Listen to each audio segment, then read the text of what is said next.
저는 지금 2020 DX 코리아의 한국전쟁 발발 70주년 참전국 현대군복 전시관에 와 있습니다. 앞에 전면부의 중앙에 보면 한국군 변천사가 보이시고요. 그 주변으로는 한국전쟁에 참전한 국가들과 의료지원 국가 그리고 중립국 감시위원 국가들이 전시가 되어 있습니다. 자, 그럼 한번 들어가 보겠습니다.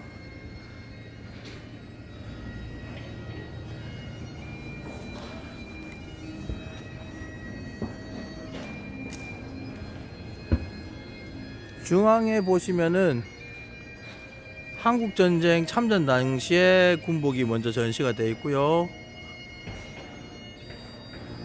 전시품은 실품은 아니고 레플리카로 구성이 되어 있습니다. 계급장은 소련 계급이 부착되어 있고요. 보병장교네요. 자, 당시 그 미군으로부터 받은 잉여 장비들로 장비들이 구성이 되어 있습니다. 다음은 월남전 당시에 우리 국군 소령의 전투복이 되겠습니다.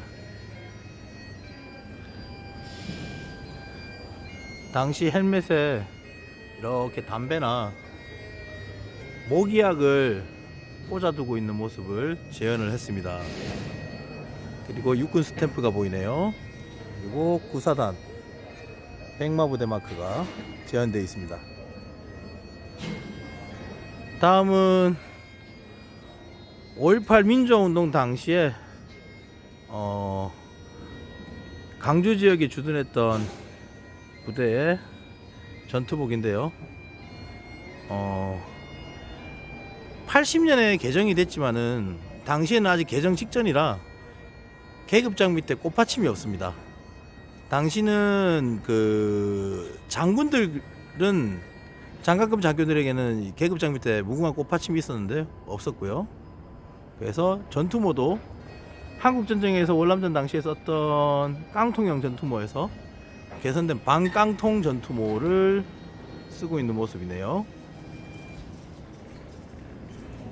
네, 다음으로 가면은 1990년대부터 도입이 됐던 얼룩무늬 전투복을 착용한 모습인데 여기 계급장이 저신성으로 되어 있습니다. 이거는 강릉 무장공비 이후에 96년 일명 사람들 사이에서는 무장공비 사건 이후에 그렇게 된 거 아니냐라고 무장공비 때 저신성이 아닌 계급장을 쓰고 있어서 더 위험했지 않느냐, 그래서 바뀐 거다라고 이야기를 하는데 사실은 그 이전에 개정령이 추진이 됐었고, 그리고 그 해에 이 저신성 계급장으로 바뀌었습니다. 그리고 옆에 부대마크는 57사단인데 지금은 사라졌습니다. 이 전투복은 참고로 제가 입던 전투복인데요. 이 전투복에 붙여져 있는 저시인성 칼라 패치가 아닌 저시인성 부대마크는 제 기억에 2005년도에서 2006년도 사이에 개정이 됐고, 제가 그때 사단 보수대에서 직접 사서 부착을 했던 기억이 납니다. 예, 다음은 우리 군의 다목적 방탄복을 재현을 한 겁니다. 실품은 아니고요. 그 공개되어 있는 자료들을 통해서 재현을 했고, 장비들을 보시면은 조금 기존에 우리 군이 쓰고 있는 파우치들과는 다를 겁니다. 전투조끼에 있던 파우치들을 방탄복에 다시 꽂는 불편함도 있고, 그래서 미군처럼 3세대 장비인 체스트 리그를 결합할 수 있게끔 개선을 해본 건데, 우리 군 방탄복이 몰리 개수가 나토 규격하고 좀 다르게 짝수가 아니라 홀수입니다. 그러다 보니까 기존의 체스트 리그처럼 바로 결합은 될 수가 없어서, 여기 보이진 않지만 안쪽에 어댑터가 있습니다. 어댑터를 통해서 결합을 할 수 있도록, 그리고 허리 부분을 조는 끈은 방탄복 덮개 뒤편 쪽으로 넘겨서 할 수 있도록 되어 있습니다. 그리고 이게 밴딩 처리가 되어 있는 이 부분에 유연하게 늘어납니다. 여기에 매거진, 탄알집을 넣을 수 있고, 앞쪽 잡낭에 부수기제나 다른 여러 가지들을 담을 수 있도록, 그래서 전면부에서 손쉽게 뺄 수 있도록 만든 거고, 앞에 어드민 파우치는 안에 스마트폰이 들어가 있습니다. 그래서 전투 전장 정보를 확인할 수 있도록 그렇게 돼 있고, 권총을 바로 빼서 신속하게 쓸 수 있도록 그렇게 부착이 되어 있습니다. 헬멧에 지금 사자 갈기처럼 되어 있는 거는 위장 스크럼인데요, 헬멧의 위장의 어떤 효과를 높이기 위해서 되어 있습니다. 헬멧 자체가 둥글기 때문에 실루엣이 확연히 드러납니다. 그래서 그 실루엣을 죽이기 위해서 저런 스크럼을 장착시켜 봤습니다. 다음은 마찬가지로 군에 보급되어 있는 장비는 아닙니다. 특수지상작전 연구회의 연구원이 이런 방안을 하는 건 어떻게 되느냐 해서 제시한 방안인데요. 소프트 아머를 사용하고 거기에 플레이트를 집어넣을 수 있게끔 되어 있는, 민간에서 지금 현재 이미 이제 판매가 되고 있는 제품을 활용을 한 겁니다. 그래서 보호 면적은 조금 기존에 있던 다목적 방탄복보다는 줄어들어 있지만 좀 더 경량화된 상태의 방탄복을 이렇게 하면 어떻겠느냐, 좀 더 활동성이 보장되지 않겠느냐라는 부분에서 착안을 해서 이렇게 구성을 했고, 헬멧은 미군 젠텍스의 미치 헬멧을 활용을 했습니다. 레일이나 마운트들은 업스코어의 정품을 이렇게 썼고, 헬멧 상단에는 피하 식별 장비가 장착이 되어 있습니다. 자, 다음으로 오게 되면은 특수 및 특공 수색 부대에 적용할 수 있는 방안을 구성을 한 건데요. 보시면은 컴뱃 셔츠와 컴뱃 팬츠가 있습니다. 컴뱃 팬츠 같은 경우에는 벤틀리에이션, 통풍을 할 수 있게끔 했습니다. 실제로 이걸 착용하고 행군을 했을 때 있고 없고의 차이가 상당히 큽니다. 그래서 제가 써본 경험으로는 이 통기 구멍이 있을 경우에 행군할 때 열 피로도가 확실히 많이 줄어듭니다. 이렇게 해서 하이컷 헬멧을 적용을 했습니다. 그리고 비슷한 개념으로 했죠. 네. 방탄복을 좀 더 신속하게 입을 수 있도록 클리병틀을 해체하는 방식으로 구성이 되어 있습니다. 자, 여기까지 한국군 변천사를 쭉 둘러봤으니까요, 참전국가에 대해서 한번 둘러보도록 하겠습니다. 일단 한국군을 포함을 했고요, 전면부에. 미군으로부터 해서 영연방 국가, 그리고 프랑스, 베네룩스 3국, 그리스, 터키, 필리핀, 타이, 콜롬비아, 이디오피아 순으로 정리가 되어 있습니다. 전시물 하단에는 참전 병력과 당시 희생자, 그리고 각국의 전투복 위장무늬의 개발 배경이나 설명들이 쭉 적혀져 있습니다.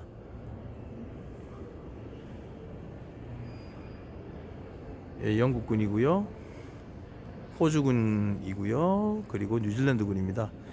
호주군과 뉴질랜드군 같은 경우에는 이 DX 코리아에서 매해마다 전시되어 있던 군복 전시회 당시에 전시 주최자와 주관자의 의도, 즉 한국 전쟁에 참전했던 국가들의 현재의 모습을 담고 있는 전시의 그 의도가 너무나 좋다. 그래서 본국 국방부의 승인하에 대사관을 통해서, 주한 대사관을 통해서 기증식을 해서 보내온 군복이라 더 의미가 깊습니다.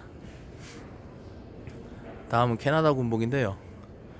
예, 군복 색상이 조금 기존의 캐나다 군복하고 다른 거가 눈에 보이실 겁니다. 일단 탈색이 많이 된 제품이었고요. 또 하나는 이 캐나다 군복과 이 장비를 파신 분의 설명에 따르면 아프간 당시 최초 초기에 장비 보급이 원활치 못해서 파키스탄 내에서 임의로 산 사제 군복이어서 실제 전투복은 좀 차이가 있다라고 이야기를 하시더군요. 자, 전투조끼와 헬멧은 캐나다군의 정식 보급품입니다. 다음은 남아공이 되겠습니다. 남아공의 이 계급장이 좀 독특한데 의무병가의 소령 계급입니다. 자, 그 다음으로 가시면은 프랑스군이고요.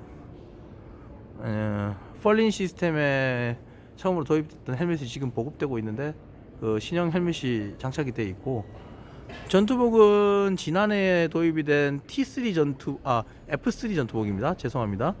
F3 전투복이 도입되기 전까지 시범적으로 쓰였던 T3와 T4 중에 T4 전투복이 이렇게 입혀져 있습니다.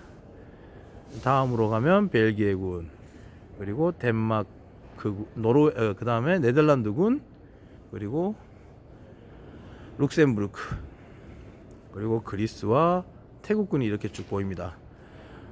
그리스군 같은 경우에도 상하 색상 차이가 좀 있습니다. 이거 같은 경우에는 마찬가지로 보존 상태 문제 때문에 탈색이 된 부분이고요. 한국 전쟁 당시에 그리스는 대한민국과 국교가 수립되지 않은 상태에서도 유엔군으로 병력을 파병해 왔습니다. 그리고 여러분들 형제 나라로 널리 알려져 있는 터키군이고요. 옆에 오시면 이제 필리핀군입니다. 영국군의 DPM 패턴과 많이 닮아 있고 색상만 좀 더 짙은데, 기본적인 인시그니아 부착물들의 방식은 옛날 우드랜드 전투복을 착용했던 미군과 비슷합니다.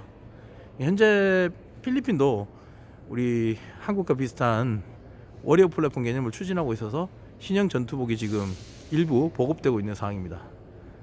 다음은 태국이고요. 계급장은 대위 계급장이 부착이 되어 있네요.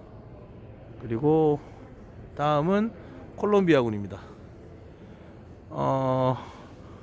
원래 기본적으로 육군 전투복이 지금 전시되고 있는데, 콜롬비아군만 콜롬비아 해병대 복장이 전시되어 있습니다.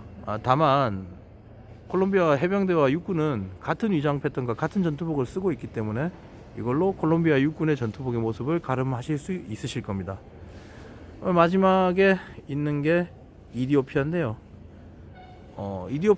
이디오피아군의 전복입니다. 가슴에 자세히 보시면은 이렇게 한국전쟁 참전 기장이 부착이 되어 있죠. 이디오피아군 같은 경우에는 나라의 경제 사정이나 여러 가지가 좋지가 않아서 전투복 보급 상태가 별로 좋지가 않습니다. 그러다 보니까 이렇게 정복으로 대체해서 전시를 하게 됐습니다. 자, 여기 인도군을 필시로 해서는 의료 지원 6개 국가인데요. 자, 이렇게 보시면 인도군복에는, 정품군복에는 이렇게 인도군의 로고가 들어가 있습니다. 계급장은 소련 계급이 부착이 되어 있습니다. 옆에는 이제 잘 여러분들 알고 있는 독일의 플렉탄 전투복인데, 독일 같은 경우에는 원래 의료 지원국이 포함이 되어 있지 않다가 전쟁 중반부터 해서 전쟁 후기까지 한국에서 의료 지원을 펼쳤기 때문에 의료 지원 국가로 포함을 하자는 의견이 나왔고, 그래서 결국은 의료 지원 국가에 포함이 됐습니다. 뒤늦게. 그리고 이탈리아군 베가타타 패턴, 그리고 이어서 덴마크, 그리고 노르웨이, 스웨덴 순으로 의료 지원 국가가 전시가 되어 있습니다. 스웨덴 같은 경우에는 의료 지원 국가이면서 현재는 중립 감시위원 국가 중에 한 곳입니다. 원래는 4개 국가였습니다. 그래서 다음에 설명을 드리겠지만은 옆에 스위스, 폴란드, 체코와 함께 중립국으로서 정전 감시 활동을 펼쳤었고, 현재는 폴란드와 체코는 북한의 요청에 의해서 철수를 한 상황입니다. 상당히 예전에 철수를 한 상황입니다. 폴란드군의 장비는 조금 구형입니다. 2010년 어간쯤에 썼던 구형 장비고, 이 방탄복 안에 있는 소프트 하머나 이런 것들은 제거가 된 상태에서 전시가 되고 있습니다. 그리고 체코군인데, 체코군 같은 경우에 저기 작은 별이 하나 보이시죠? 독특하게도 계급장을 저기다가 부착을 했습니다. 그리고 이쪽으로 오시게 되면은 전부 모형건입니다. 합법적으로 우리 국내 규정에 맞게끔 돼 있는 모형건들이 전시가 되어 있는데, 여기에는 레일과 강학 장비들, 현재 우리 군의 제식 소총들을 어떻게 좀 더 활발하게 사용할 수 있을까라는 고민들을 한 것들을 특수 및 지상작전 연구회에서 그 방안들을 모형을 통해서 전시해 두고 있습니다.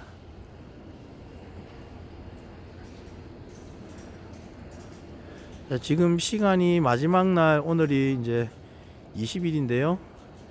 아직 오전 시간대인데 내방객들이 좀 적은 것 같습니다.